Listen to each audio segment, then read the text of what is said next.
Introduction. When you examine the Ramsey family's medical and emotional history, a pattern quietly unfolds, not of overt chaos, but of unspoken strain.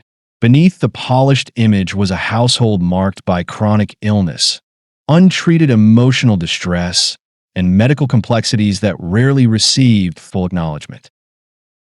JonBenet had recurring sinus infections, frequent earaches, occasional vaginitis, and mild bedwetting, all typical in isolation, but notable for how casually they were dismissed.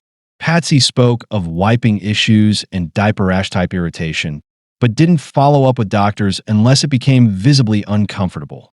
Even her most serious condition, cancer, was framed in miraculous terms. Stage 4 ovarian cancer cured by faith, followed by lingering pain, nerve damage, liver issues, and depression that was at best inconsistently addressed. John had pericarditis, allergy complications, and lingering emotional trauma from losing his eldest daughter in a car crash. A grief he admitted left him numb. He took Prozac, melatonin, and pain medication and described his own state after JonBenet's death as mentally vegetables. Patsy's emotional collapse was even more extreme. Panic attacks, flashbacks, PTSD, Valium, Prozac, Ativan, and a post-crisis state so fragile that friends and family were asked to stay with her constantly.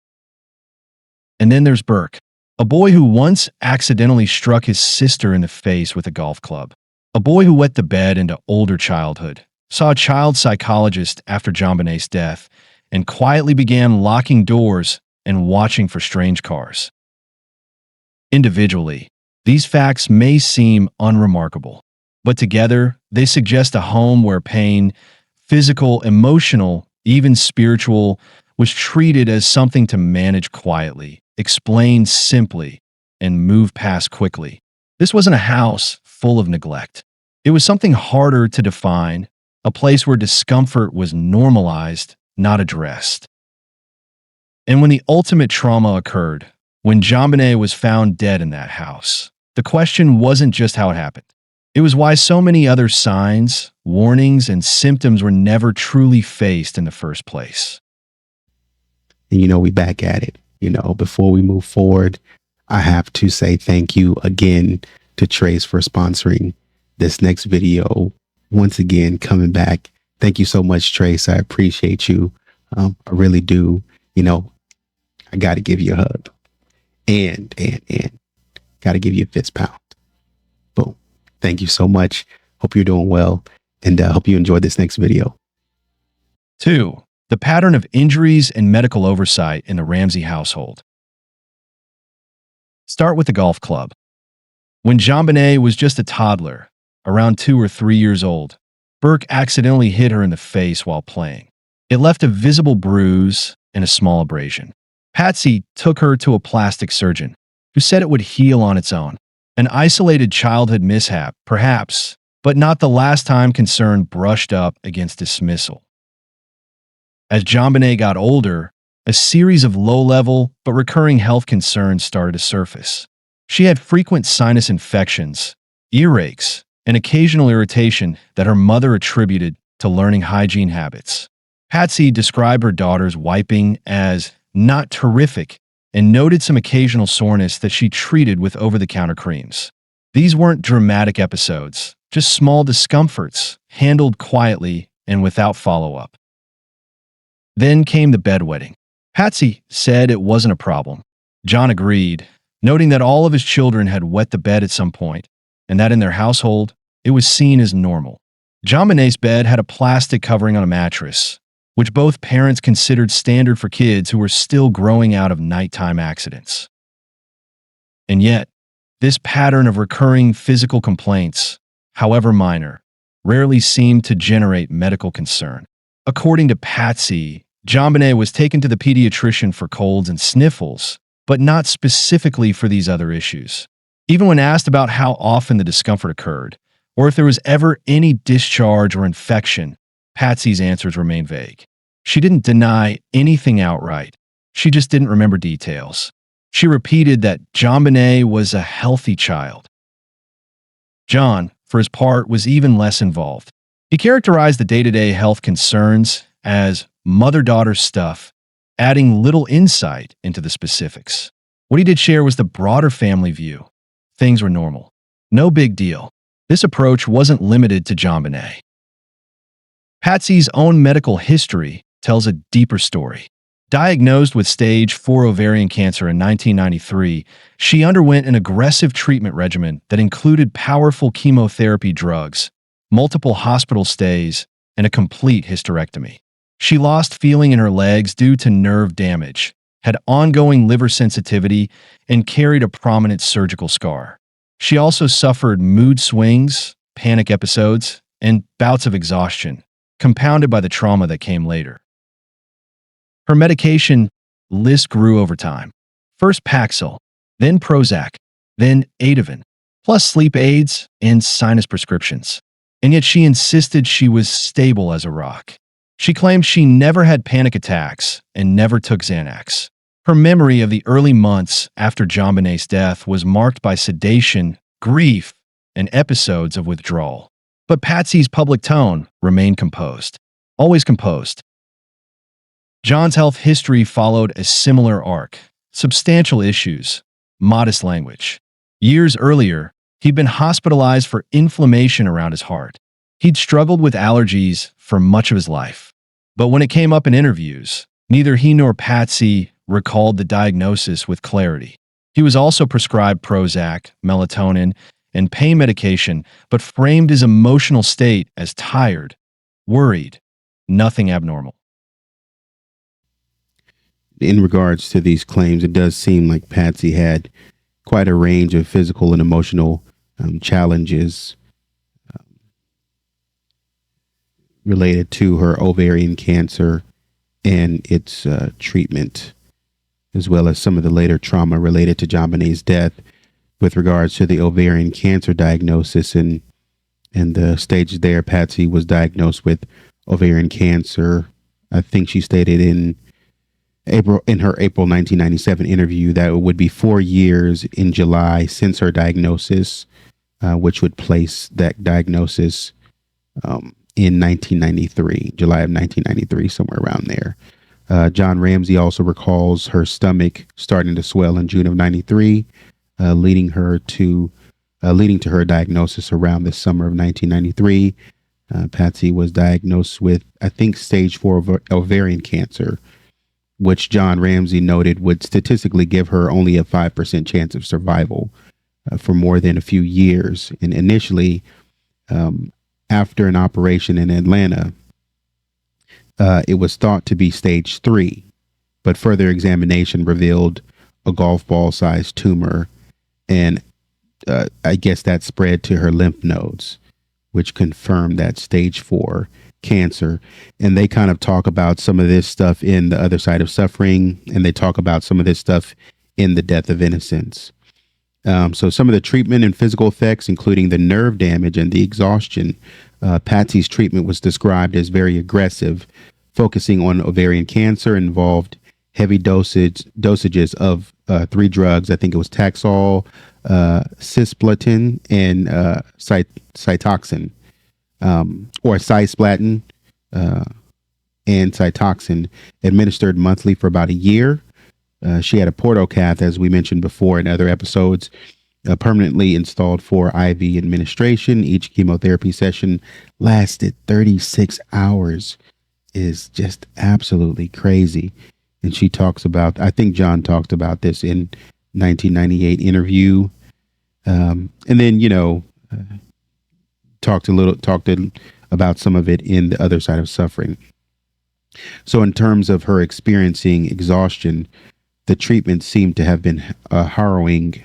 After each session, her immune system would fall to 0. That is so scary, often requiring her to check into Boulder Hospital for about a week for bone marrow stimulants and blood transfusions before her immune system could fight off the infection. That is tough.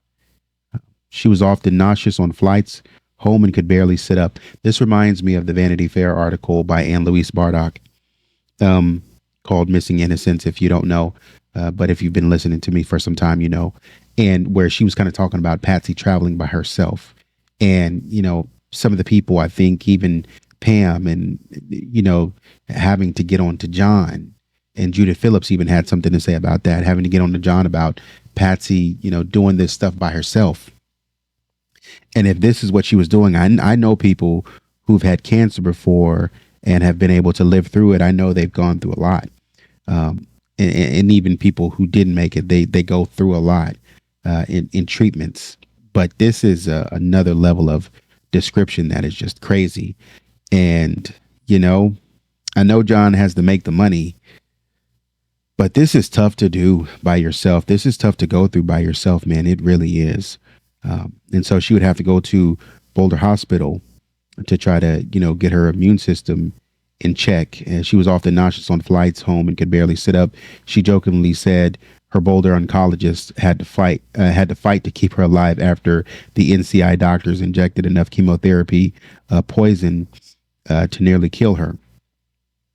And so she said that jokingly. And John noted that for about a week before her next treatment, she would feel pretty good and made the best of it with her children and him, trying to live life a little. She described feeling drained and terrified after her initial diagnosis. But after JonBenet's death, Patsy stated that she tries not to let herself get too tired because she falls to pieces and cries a lot, getting depressed. And she mentioned being very tired after the interview sessions. And this is what John said about her in 1998. And so in terms of the nerve damage, John Ramsey specifically stated that Patsy lost a lot of her feeling in her legs and feet because of the chemo, and it kills nerve endings. He noted that this feeling was slowly returning, but she still experienced some pain. And he mentioned that in 1998, I believe, in his interview. And we've talked about before the impact of the hysterectomy. Took several months for her to recover physiologically. As a result, no natural estrogen and all such as that. He also described the physical impact of her sort of having a lot of surgical processes. I'll say that. He kind of talks about that in The Other Side of Suffering, and some of the interviews in 1998, or his interview in 1998. Of course, the mood swings that Patsy endured from JonBenet's death. And this is something that I find very, very concerning here, that kind of lends credence to the Vanity Fair article just a little bit. Patsy mentions having two panic attacks, two specific panic episodes that she recounts. One, she says that she had it during cancer treatment. She had her first panic attack midway through her chemo session, her 9-month session in Boulder Community Hospital Cancer Clinic. And she described it as the realization of what was truly happening crashing in, causing trembling and shaking and numbness in her lips. And she talks about this in her 1998 interview. And then the second time was after JonBenet's death, where she admits to experiencing a full-blown panic attack in January of 1997 after JonBenet's death, while being taken to the doctor for a bronchial infection.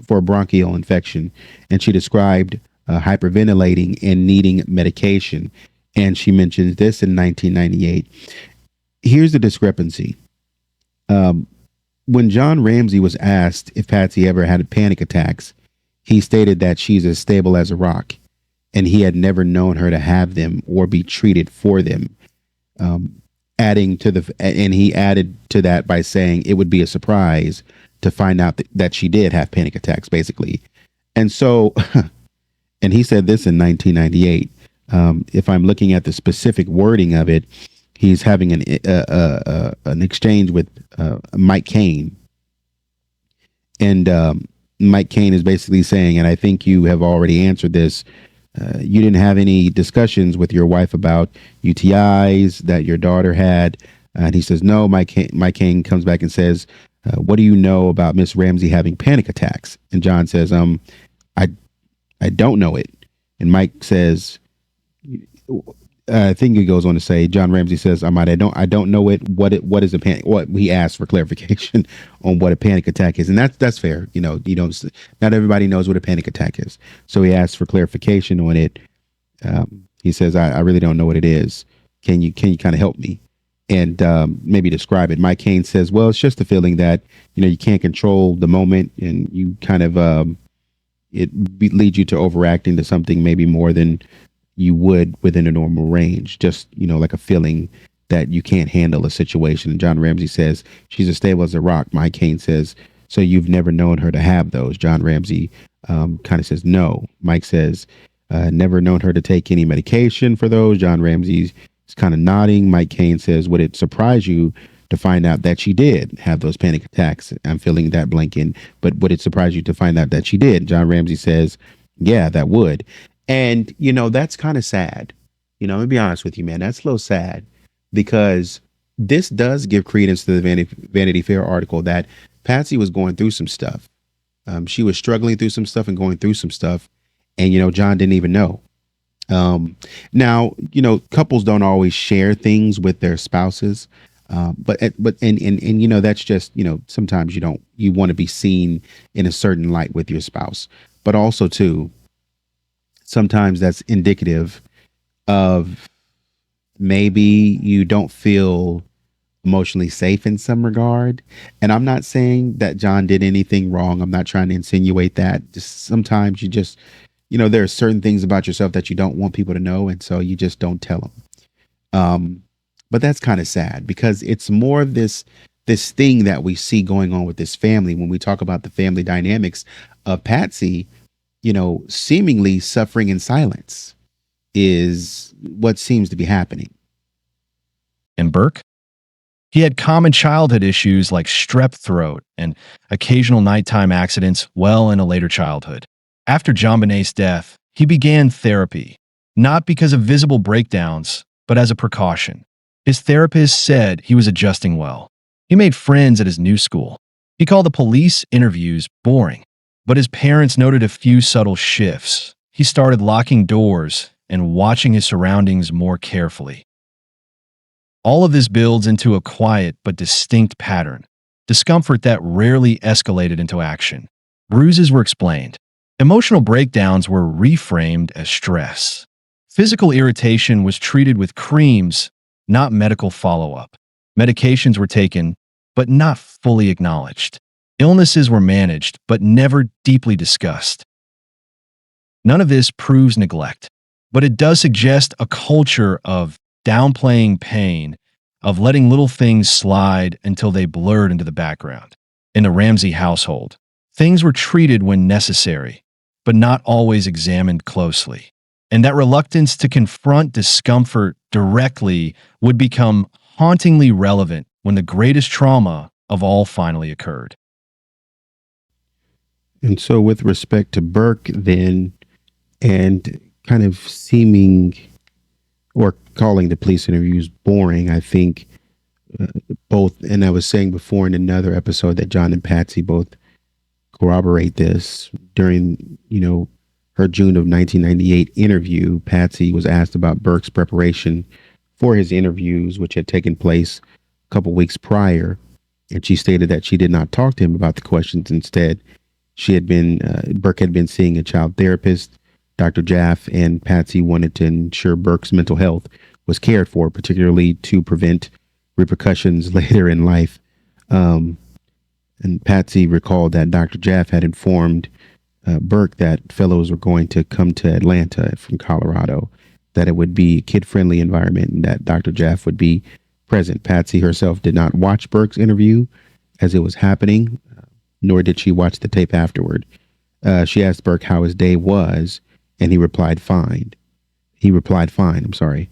After she expressed pride in him for going through it, Burke's specific reason was, yeah, that was the most boring thing I've ever done in my life.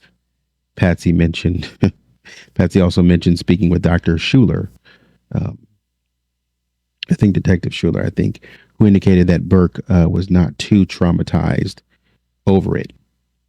And I think that she kind of talks about these in some of the 98 interviews and stuff like that. And so John Ramsey also says kind of the same thing in 98. When asked about Burke's interview a couple weeks ago, John recalled a sticking point with the police the police's original request that Burke not talk to his parents about it, which they found ridiculous. John then directly quoted Burke, stating that all we could get out of him was, what did they ask you? And nothing. Was it fun?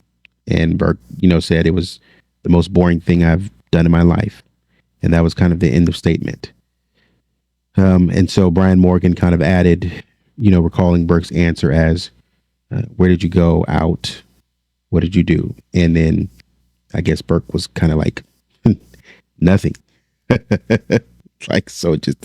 Burke wasn't really into it, I guess. And so I think these interviews of Burke with law enforcement or associated professionals occurred, I think, multiple times. I think, and this is according to John. They start pulling it from John and Patsy's books, or their book, really The Death of Innocence. I think there's an excerpt at the back of the book that kind of goes through this information rather quickly. But December 26th of 96, John says that Burke was interrogated extensively by police at the White House for 41 minutes on the morning of JonBenet's death without he or Patsy being present to give their permission or anything. And so they learned about this specific interview when Burke was subpoenaed for the grand jury in 1997. And they talk about this in The Death of Innocence. Now, what's interesting as well is that if this interview did take place, then Fleet White's people, I've been told that Fleet White had family in town. And if that's the case, then, they allowed the cops in to talk to Burke, is what happened. And so somebody was there. And it's not the parents, of course, and that the parents have to give consent. But anyways, apparently the family members let the cops in. In January 8th of 1997, Patsy took Burke to the Child Advocacy Center to be interviewed about JonBenet's death. This interview was conducted by Dr. Suzanne Bernhard, which is a child psychologist, for 2 hours, with detectives listening from behind the two-way mirror. They talk about this in The Death of Innocence. And May or June of 1998, Burke was interviewed over 3 days by Peter Hofstrom of the DA's office and Dan Schuler of the Broomfield Police Department in Atlanta. These interviews were described as professional, kid-friendly, and observed by his psychiatrist, Dr. Stephen Jaff, and attended by his attorney, Jim Jenkins. You guys know Jim Jenkins. He was previously the attorney for Cindy and Melinda and John Andrew when this thing first started. And it looks like they bought him back when Burke was, being targeted more. And so this is the series of interviews where Burke explicitly used the word boring. And so basically the parents' accounts highlight their concern for Burke's emotional well-being throughout this process. Despite the serious nature of the interviews, though, Burke is consistent in describing the interviews, according to Patsy and John, as boring. 3. JonBenet's health history and the quiet controversy around irritation and bedwetting. JonBenet Ramsey was, by her mother's account, a healthy child. She didn't suffer from chronic disease or require hospitalization. Like most children, she dealt with the usual colds, sniffles, and occasional viruses. Patsy mentioned frequent visits to the pediatrician for things like respiratory issues, sinus congestion, and earaches. At one point, JonBenet even had pneumonia, which they treated at home with a humidifier and medication drops. Another time, she caught a particularly bad case of chickenpox, leaving a small scar on her lower back. But overall, her health was considered good. That's the backdrop. But there's one area of her medical history that has sparked outsized scrutiny because of how it intersects with the broader mystery of her death. It has to do with intimate discomfort and personal care. Dr. Francesco Bioff, JonBenet's longtime pediatrician, addressed this publicly. Speaking to Primetime Live, he explained that occasional skin irritation in young children is not unusual. Kids at that age, he said, are still learning personal hygiene. Sometimes they don't wipe thoroughly. Sometimes they stay in damp clothing too long. The result can be minor irritation, treatable temporary, and very common. Patsy echoed that. She said JonBenet was still learning how to care for herself and occasionally didn't do such a great job. If JonBenet mentioned soreness, Patsy applied an over-the-counter cream, something gentle like Desitin, and moved on. She kept a tube of it in JonBenet's bathroom drawer. According to her, this wasn't alarming. It wasn't frequent, and it was never considered serious enough to ask the doctor for a prescription. John Ramsey, on the other hand, seemed unaware this was even an issue. He described it as a mother-daughter thing and only learned of the conversations later, likely through media coverage after the murder. But that's where things took a turn.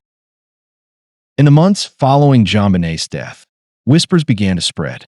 The fact that she had seen the pediatrician more than 24 times became, in some corners, fuel for darker theories. Critics cited the visit count as excessive, pointing to it as a potential sign of neglect or something worse. Dr. Buff firmly pushed back. He broke down the visits: 3 annual checkups, 1 for a stomach ache, 1 for a bruise after a fall, 1 for minor skin irritation, and 21 for cold and allergy-related issues, sinus infections, bronchitis, hay fever, and possible mild asthma. In his words, not excessive under the circumstances. He went further. If I had lied about that, I would have lost my medical license. Still, the speculation didn't stop. Even the coroner's report became a flashpoint. According to reporting at the time, one forensic analyst stated that the signs of inflammation in the report were not consistent with long-term trauma. There were no visible injuries, no healed scars, and no medical indications of deeper harm. But in a case already spiraling with suspicion, even the absence of evidence couldn't silence the theories. And then there was the topic of bedwetting. Now, here's where I've been struggling. If you look in the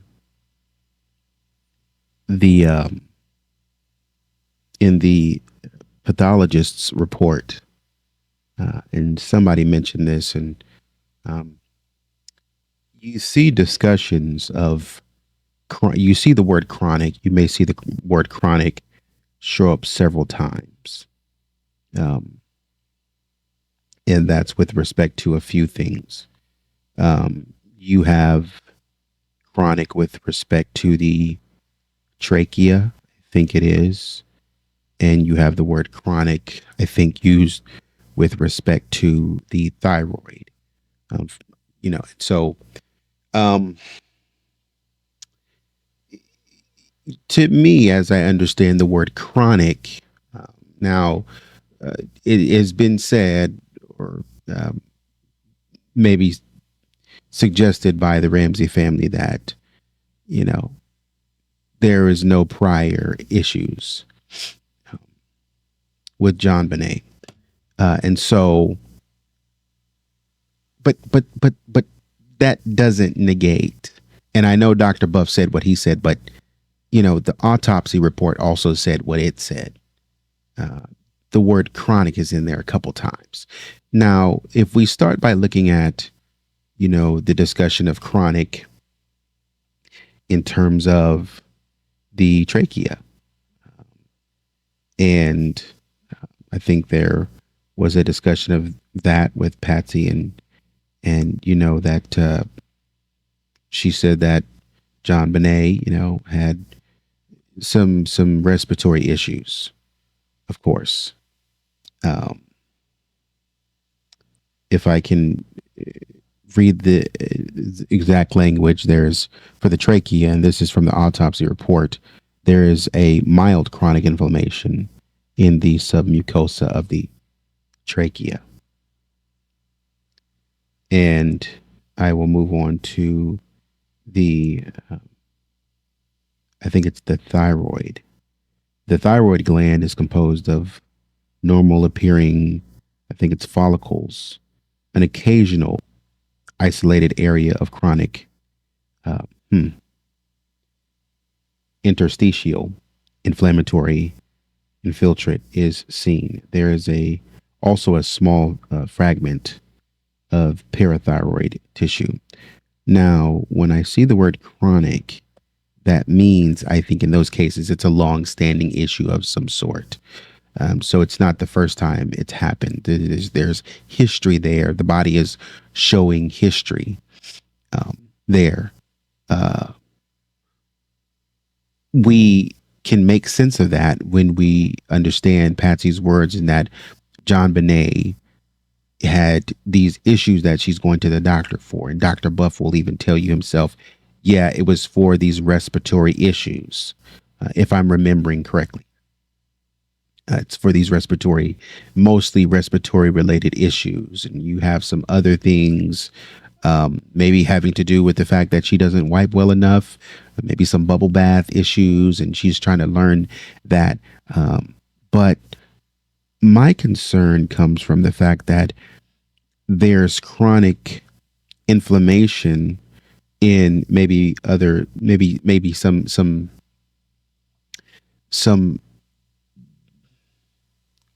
I don't want to say less familiar areas, but in maybe some parts of sensitivity, if I could say it like that.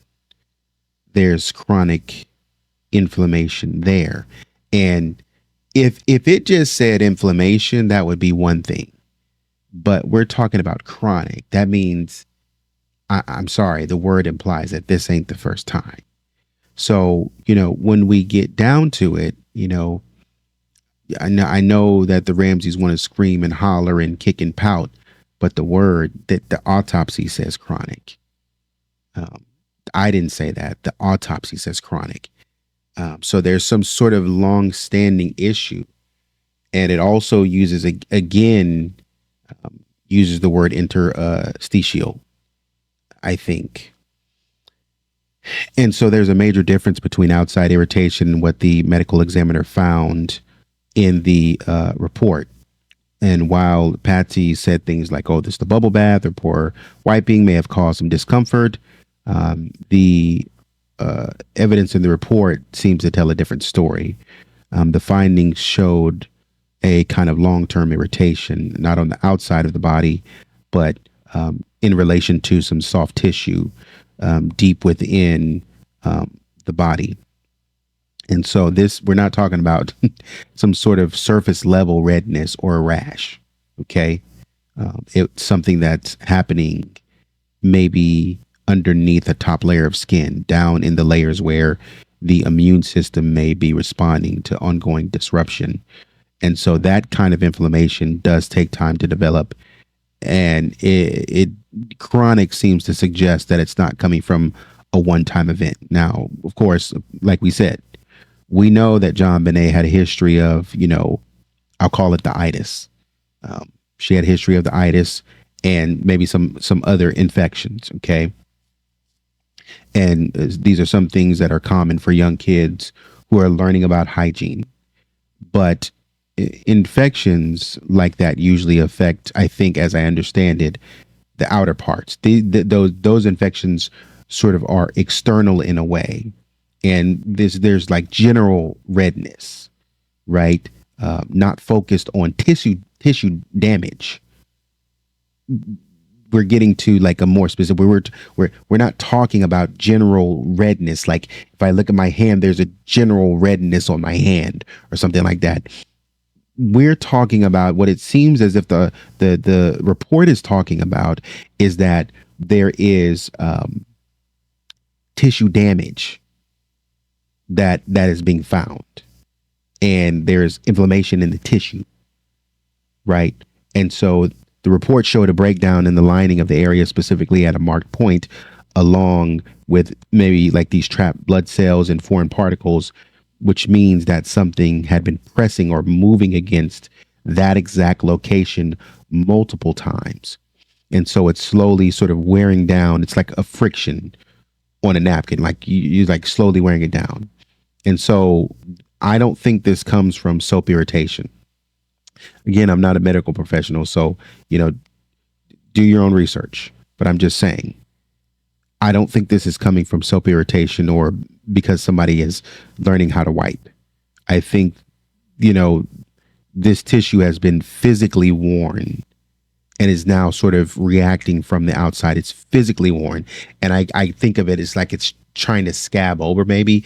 And that's not the right terminology, I don't think. But, to make it simple, I think of like when you scratch your arm too much and it starts to sting, right? And it gets red and maybe it swells. But if you imagine if that happens somewhere, like imagine that happening on another part of your body, right?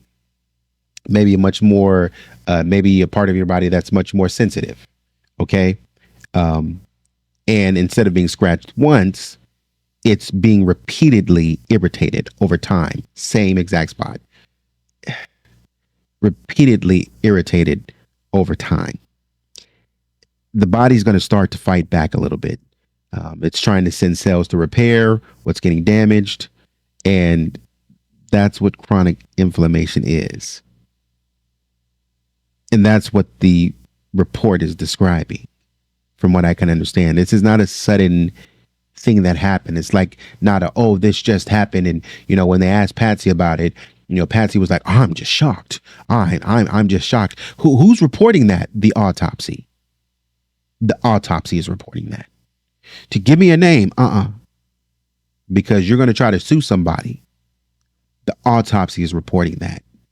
By the word chronic is reporting that. And these guys got mad. The Ramseys got mad at people for even suggesting, but you guys are coming with some bull crap. I'm not going to lie to you. You guys are coming with some bull crap. The autopsy said this, man. And if you really dig into the they asked the Ramseys, have you guys talked to a pathologist? No. What? Okay. Well, the pathologist, the official Boulder pathologist, Dr. Meyer, this is what he's saying in his report. Okay. And that's what this report is describing. It's not a sudden injury, but it's kind of like a slow burn that had been going on beneath the surface. And it's kind of important because when kids show signs of discomfort in this way, we get people that we get the case that people may be assuming that it's usual hygiene stuff because, that's what it looks like, a simple infection, but it might actually be indicative of something deeper. And so if the inflammation is internal and it's focused and it's long standing, then that's truly a red flag. I don't care what you say. That's truly a red flag. I don't care how you try to spin it and be, we might have to look at this. And when it's paired with, statements like eroded tissue, and other materials, stuff that, materials that shouldn't even be found in the body, it does start to paint a picture that seems to be different from what people are being led to believe in the media. You don't get that from bubble baths.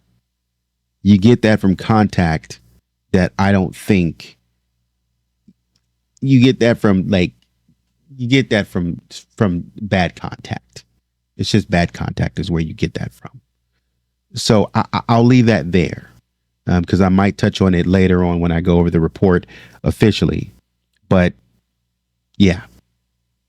JonBenet wet the bed every once in a while, according to Patsy. Not very often, maybe once or twice a week. She noted that JonBenet was largely out of pull-ups, but sometimes wore them just in case. If an accident happened, Patsy would strip the bed and wash the sheets before the housekeeper arrived. For her, this was a non-issue, something normal, something all her children had gone through. John agreed. All the kids wet the bed, he said, unless it continued into adolescence. It wasn't a cause for concern. JonBenet's bed had a protective mattress cover, which both parents said was standard in their household for kids still learning nighttime control. But once again, public perception warped the details. The combination of bedwetting, skin irritation, and frequent doctor visits became ingredients in a larger and often misleading narrative. Finally, there was the matter of the medical records themselves. After JonBenet's death, Dr. Bueff locked her complete file in a safety deposit box for protection, but the box was eventually accessed without his knowledge. I was livid, he later said. He believed someone, Either the police or the media had taken her confidential files.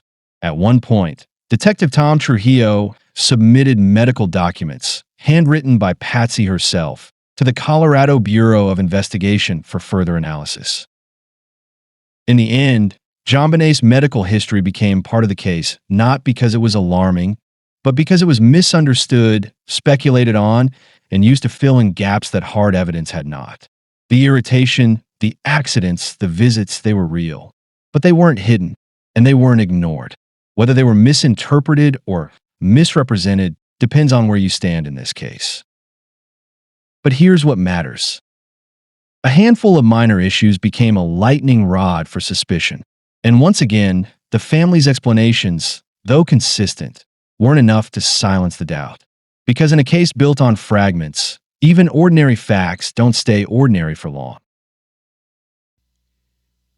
In this case with Dr. Buff, I think this is something that continues to raise questions because of how Dr. Buff handled the medical records. So after JonBenet's death, Dr. Buff removed them from, I think, his clinic and placed it in a bank safe deposit box, and not a locked office cabinet, at his practice, and not the hospital's secure archive. He placed it in a private bank vault. And, just to me, just thinking about that, like you're handing the records over to somebody who could potentially leak them. Because these are not medical professionals. Now, yes, they deal in some form of security, but they're not medical professionals. And with this whole thing going on with JonBenet, people are nosy. Just to be honest with you, people are nosy. Sometimes people want to get paid, and so you're kind of weird because everybody in your office would understand the nature, I think, the gravity of everything, but for some reason, you took it outside of your office where people would understand and put it in the hands of people who may not understand. And I don't think that's standard medical protocol, not even in the 90s. I don't think it was. I think pediatricians, from what I understand, pediatricians typically stored patient records on site, maybe like in a second file room or a locked cabinet, which I think they have. My dad has this big filing cabinet where he keeps all his files. He still likes to keep paper files. And there's on the little doors, there are like locks where if you have a key, you could lock those. And I'm telling you right now, when I was younger, I tried to break into one of those file cabinets with the locks. It's like impossible. Like you need special tools to break it. So that's pretty secure, I would think. And so taking a single patient's file and storing it offsite in a location that's completely outside of your medical access system, that's pretty irregular, I would think. And it does raise questions. What did that file have in it that made it so sensitive? And so we don't necessarily know who told the police or how the police, because somebody, I would maybe, say that if I were to guess, somebody had to tell the police, if the police called looking around for just basic medical records for JonBenet, someone at the office, maybe a secretary, probably said something to the effect of, because Dr. Buff is saying he doesn't know who did it, who gave the records up. And he probably, he was probably mad because he stored them off site trying to be sneaky, and he got found out anyway. And it's possible that, somebody in his office, maybe like a secretary, the cops called and said, "Hey, we're looking for records for JonBenet Ramsey." And she said, "Okay, well, they're not here. They're stored at a bank. What can I do for you?" And they identified themselves as the police. And so maybe the secretary kind of gave it up immediately. And they said, "Oh, they're at the bank." "Okay, what bank?" "Oh, we bank over here." And they went over there with a subpoena and said, Judge, this is, of the utmost importance. We need a subpoena. And I'm just kind of guessing here. I'm making up a scenario. And then they went over there and the bank said, where's your subpoena? And they said, here's a subpoena. And they gave them the records. And so by the time Dr. Buff went back to the bank to try to retrieve or do something, he had been alerted that, hey, those records are no longer here. They're gone. And that probably made him mad because he was trying to be slick. 4. A culture of soft edges, minimization, evasion, and a pattern of withheld information. By now, the pattern is unmistakable. In the Ramsey household, pain wasn't denied, it was managed, explained, folded into daily life with a certain gentle vagueness that made everything sound just short of serious. Take JonBenet's health. She had routine childhood illnesses, sinus infections, mild asthma, a case of pneumonia that required extra care, but no hospitalization. Nothing there sounds unusual, but layered in between were signs of discomfort, irritation, nighttime accidents, complaints of soreness that were treated with home remedies and light concern, but rarely flagged for deeper evaluation. According to Patsy, these issues never crossed the threshold into real problems, so they were left alone. When asked about it later, her answers were indirect. She was a healthy child, Patsy said more than once. She never really had anything major. She would complain sometimes, but it wasn't often. Each sentence is technically true, but it's the tone, the reluctance to give specifics, the emphasis on things being fine, that leaves a residue. Especially when you consider that these small signs were visible, repeated, and still explained away as developmental hiccups. The same language shaped Patsy's own medical narrative. She faced one of the most serious diagnoses imaginable, stage 4 ovarian cancer, and fought through it with determination. Chemo, surgery, nerve damage, liver complications, emotional breakdowns. Her immune system dropped to 0. She was hospitalized repeatedly, and still, she called herself stable as a rock. When asked about panic attacks, she denied them. When pressed about medications, she claimed not to remember which ones she'd taken. Yet records show a rotating list: Prozac, Ativan, Paxil, Valium, all documented after the trauma, all minimized in her speech. Even John Ramsey followed this rhythm. He described his emotional state after the murder as mentally vegetables, completely undone. And yet, in interviews, he returned to control. I'm a bit of a worrier. I get anxious sometimes. He said he had no history of obsessive thoughts, panic attacks, or breakdowns. But he was on antidepressants. He was prescribed pain medication. He took melatonin to sleep. He'd been hospitalized for inflammation around his heart, a detail even Patsy struggled to name. He had pericarditis. I think that's what it's called, she said. This wasn't just a gap in memory. It was a pattern of soft focus responses, a way of handling discomfort without really confronting it. Then there's Burke. He was in therapy. He'd experienced behavioral changes, locking doors, watching cars, avoiding questions. But the narrative around him stayed upbeat. He was adjusting well. His interview with investigators? The most boring thing I've ever done. A strange response, given the magnitude of the loss, but interpreted by adults around him as a good sign. He was holding it together. He was doing remarkably well. The real question isn't whether the Ramseys were neglectful. It's whether they were conditioned to let the hard stuff slide, to emotionally underreact as a way of preserving order, to wrap every visible struggle in one familiar phrase. She was fine.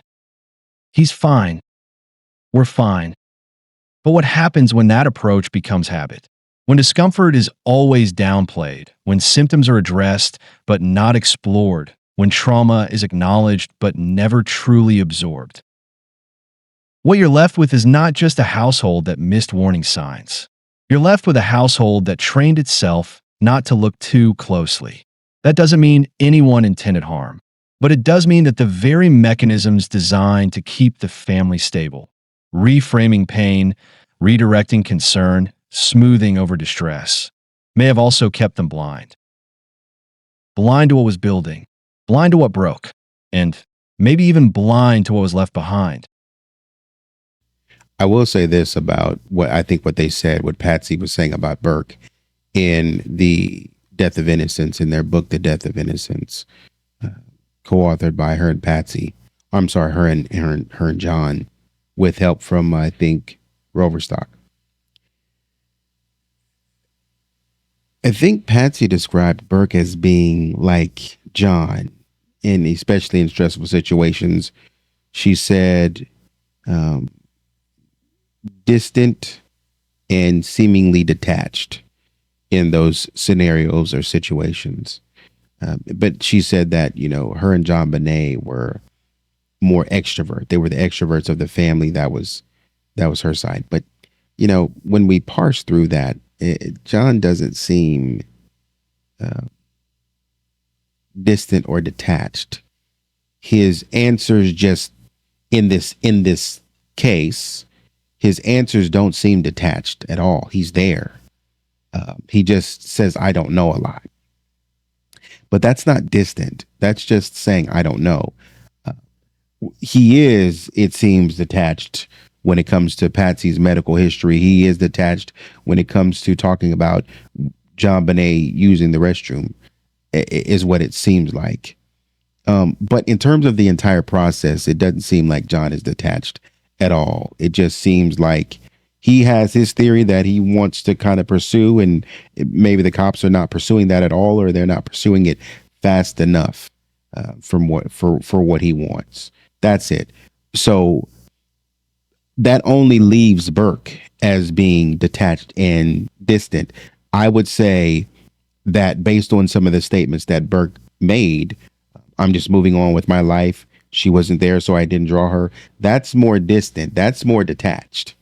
That's directly distant and detached. That's who I would apply Patsy's statements to, because that's clear. 5. Clarifying the facial injuries, what the parents actually said.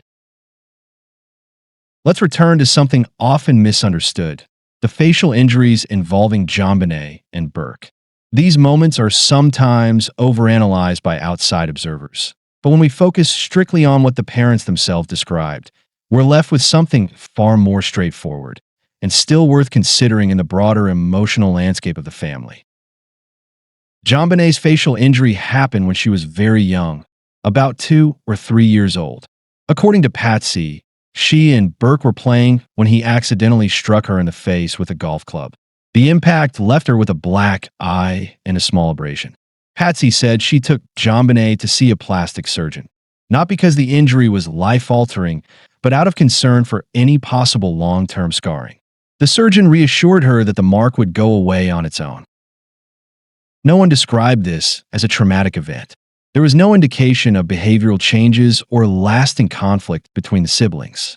It was treated as a childhood accident, serious enough to warrant a doctor's visit, but not dramatic in the way it's sometimes portrayed publicly. Still, it's worth noting, this wasn't a scraped knee. A black eye on a 2-year-old carries weight, even if resolved. And yet, as with many things in the Ramsey household, it was handled efficiently, then tucked away. Burke, too, had a notable facial injury. He once had a black eye while playing baseball. Again, the kind of thing that can happen to any active child. There's no suggestion from the parents that it was anything more than that. A moment of play, an accident. No confusion or contradiction around the details. Just another example of how physical mishaps were part of the landscape, but not often dwelled on. Both incidents share something. They were acknowledged, treated, and then moved past. There's no lingering memory or emotional processing attached to either one in the way they were described. The parents didn't dramatize these events, but they didn't seem especially reflective about them either. And that's the real thread that connects these moments to the broader family dynamic. It wasn't that pain was denied, it just wasn't explored very deeply. When something happened, the focus was on resolution. Get the cream, see the doctor, keep it moving. And while that's not unusual in busy families, when it happens over and over, When everything painful or uncomfortable is flattened into she's fine or wasn't a big deal, you begin to see how deeper feelings or concerns could quietly be left behind. So whether it was Burke's black eye on the baseball field or JonBenet's encounter with a golf club that landed her in a plastic surgeon's office, the physical outcomes weren't hidden, but they weren't deeply examined either. And when those moments are taken together, not as anomalies, but as part of a household rhythm, something subtle comes into focus. A home where physical injury was visible, acknowledged, and medically addressed, but rarely sat with emotionally. And I guess I would simply add on by saying that the way that you respond to certain things sort of means something. When they asked about maybe some of the trauma that JBR experienced, and Patsy and John became offended knowing that this is something that they suggested that the intruder did. They still became offended that the cops would ask them about somebody in general. Do you know anyone? And they listed a bunch of people as if they were trying to be helpful. But when we start, asking deeper questions about the autopsy report, in some cases, Patsy and John are interested. But when we start hitting those like deeper questions, then all of a sudden offense is coming. People are becoming offended. And, we keep getting told that we just want to get to the bottom of this and find out who did this to our daughter. And then when we ask questions surrounding something that maybe even you acknowledge, may have happened to JonBenet, it becomes a problem. So that kind of behavior is a little concerning, because especially if somebody were to say it looks like chronic inflammation happened here, my first instinct wouldn't be to be combative and say, give me the source, give me the name of your source. Or it wouldn't be to be combative and say that's absolutely not true and all such as that. It would be my response would be one of interest. I want to know more. What does that mean? Detective, can I speak to the doctor to understand more? Or can I speak to the pathologist to understand more about what you mean? Because, this is the first I'm hearing about something like that. And it honestly hurts me to hear that this was happening to, our angel. That would be my response. But, there was a sort of combative spirit or energy coming from the Ramseys in regard to this. And the police were never really able to get anywhere with this line of questioning, because it was sort of shut down from the very beginning. And all they were trying to do was find out possibilities of maybe who'd done this. 7. Conclusion. When looking away becomes a way of life. This story isn't about catching someone in a lie. It's about noticing the silence that surrounds the truth. Across every chapter of the Ramsey family's history, Patsy's cancer, John's emotional retreat, Burke's quiet changes, and JonBenet's discomfort, there is a shared rhythm. Explain enough to appear attentive, but never so much that it demands real introspection. Over and over, pain is acknowledged, but only faintly. It's named, but never examined. It's treated, but rarely explored. That may not sound sinister. In many families, it's a form of survival, especially when grief, illness, and pressure stack up. But in a case like this, where the stakes became life and death, those patterns matter. Because a culture of soft explanations and emotional suppression doesn't just obscure trauma, it reshapes it.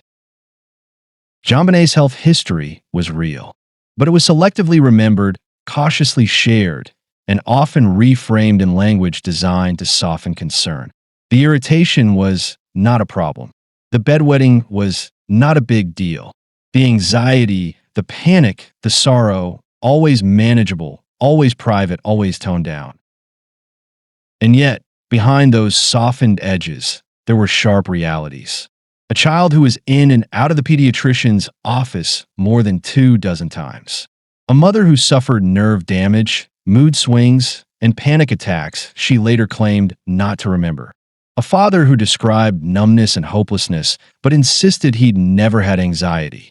A son who experienced trauma and therapy, but described the process as boring.